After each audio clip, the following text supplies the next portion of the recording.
So, hello students, hope you all are fit and fine and consuming a good diet.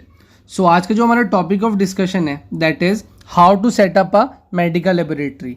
ठीक है. सो BSc in MLT करने के बाद, एक अच्छे कॉलेज से डिग्री लेने के बाद, हर एक बच्चे का ड्रीम होता है कि वो अपनी खुद की लैब खोले और उससे बहुत सारा पैसा कमाए. बट क्या ये पॉसिबल है कि हम आफ्टर बीइंग अ फ्रेशर एक लैब खोल सकते हैं? अब आंसर में हाँ भी छुपा है और ना भी छुपा है. अब आप पूछेंगे मुझसे कैसे. सो द आंसर इज हमें कुछ रूल्स और रेगुलेशन फॉलो करने होते हैं कोई भी एक लैब खोलने से पहले. अब वो एलिजिबिलिटीज क्या है? First is the MSc in MLT. अगर आपने एमएससी इन एमएलटी किया हुआ है तो आप लैब इजीली खोल सकते हैं, या फिर आपने बीएससी इन एमएलटी करने के बाद 1 से 2 साल का एक्सपीरियंस किसी अच्छे गवर्नमेंट अप्रूव्ड हॉस्पिटल से किया है. अब क्या होगा उन स्टूडेंट्स का जिन्होंने डिप्लोमा किया है एमएलटी से, या फिर जो बीएससी फ्रेशर्स हैं? क्या वो अपनी खुद की लैब नहीं खोल सकते हैं? Yes, we can not open a lab being a fresher in MLT और डिप्लोमा होल्डर. बट लैब खोलने की जरूरत क्या है जब हमारे पास उससे भी इजी प्रॉफिटेबल तरीका है, that is the collection centre. एक कलेक्शन सेंटर कोई भी डिप्लोमा होल्डर और बीएससी होल्डर खोल सकता है. बट कैसे?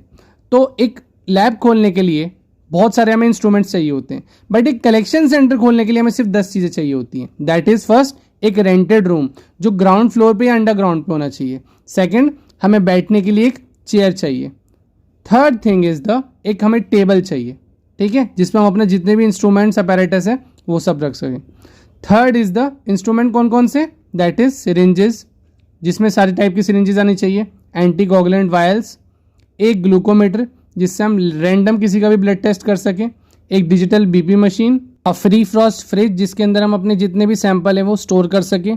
कुछ डस्टबिन्स चाहिए हमें बायोमेडिकल वेस्ट के, जिसमें हम अपना जितना भी वेस्ट मटेरियल है वो डाल सकें. नेक्स्ट इज हमें क्या है, वॉल पे अपनी डिग्री और हमारे जितने भी सर्टिफिकेट्स हैं, ट्रेनिंग सर्टिफिकेट, वो लगाने चाहिए. एक पेशेंट चेयर चाहिए हमें, और एक हमें चाहिए क्या, रिपोर्ट्स के लिए पीसी और प्रिंटर. सो ये है हमारा एक छोटा सा रफ मैप एक ब्लड कलेक्शन सेंटर का. आप चाहे तो इसको और ज़्यादा अच्छे से बिल्ड कर सकते हैं. हम एक रफ आइडिया ले लेते हैं कि कितना खर्चा होगा इसके ऊपर. तो 2 चेयर का खर्चा होगा 2000 रुपीज़, पर चेयर 1000, टेबल का 3000, फ्रिज का 25,000, डस्टबिन का 5 डस्टबिन आएंगे डिफरेंट कलर के तो 1000 rupees. Next PC computer 21,000, glucometer 600, digital BP meter 900, vial syringes 6000 का सब कुछ आएगा. And the rent of the lab room is 10,000. So total हमारा अप्रोक्स 70,000 बनता है, जो बहुत बड़ी कॉस्ट नहीं है, एनीवन कैन अफोर्ड. अब हम बात करेंगे what is a blood collection centre. अब blood collection centre is a intermediator between doctor and lab. अब हमारा जो सेंटर होता है ना, वहाँ क्या आता है, डॉक्टर सैंपल भेजते हैं, हमारे यहाँ कलेक्ट होते हैं, कुछ टाइम के लिए स्टोर होते हैं, फिर हम उन्हें लैब में भेज देते हैं प्रोसेसिंग के लिए. अब आप सबके दिमाग में एक क्वेश्चन आ रहा होगा कि जो पेशेंट है डायरेक्ट डॉक्टर से लैब में क्यों नहीं जा रहे. अब देखो, लैब जो होती है ना, उसका सेटअप बहुत महंगा होता है, इसलिए हर एक सोसाइटी में नहीं हो सकती. इसलिए लैब क्या करती है, अपनी फ्रेंचाइजी दे देती है ब्लड कलेक्शन सेंटर को, जिससे लैब तो वही है बट उसके क्या है, सेंटर्स जगह जगह होते हैं कलेक्शन करने के.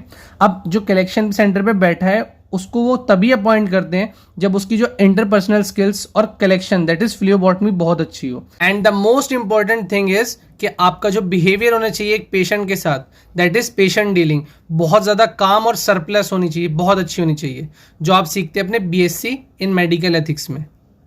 अब ब्लड कलेक्शन सेंटर खोलने से पहले कुछ चीज़ का ध्यान रखें, दैट इज आपको कभी भी ग्रेडी नहीं होना है. किसी भी लो ग्रेड जो एनएबीएल अप्रूव्ड लैब नहीं है या जिसका जो एक्सपीरियंस है वो ज़्यादा अच्छा नहीं है, उससे कभी भी टाई अप ना करें अपने कलेक्शन सेंटर का. हमेशा एक अच्छी लैब चुनें जिसके जो लैब रिजल्ट्स हैं वो हमेशा एक्यूरेट आए, उनकी क्वालिटी कंट्रोल, उनका कैलिब्रेशन और उनका डेली मेंटेनेंस हमेशा लगता हो. अगर नहीं लगेगा तो क्या है, टेस्ट गलत आएंगे और कुछ टाइम बाद लोग आपके कलेक्शन सेंटर पे आना बंद कर देंगे.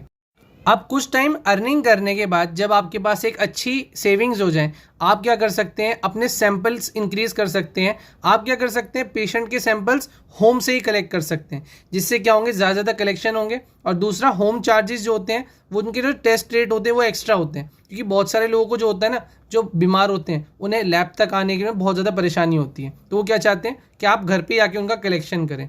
That will be more profitable. Students, journey यहीं ख़त्म नहीं होती है. अब कुछ टाइम बाद जब आपके पास एक्सपीरियंस आ जाएगा लैब का, तो you can open a lab. आप एक लैब भी खोल सकते हैं और फिर आगे जाके आप अपने कलेक्शन सेंटर्स भी खोल सकते हैं. So hope you all like my video. So like, share and subscribe and support.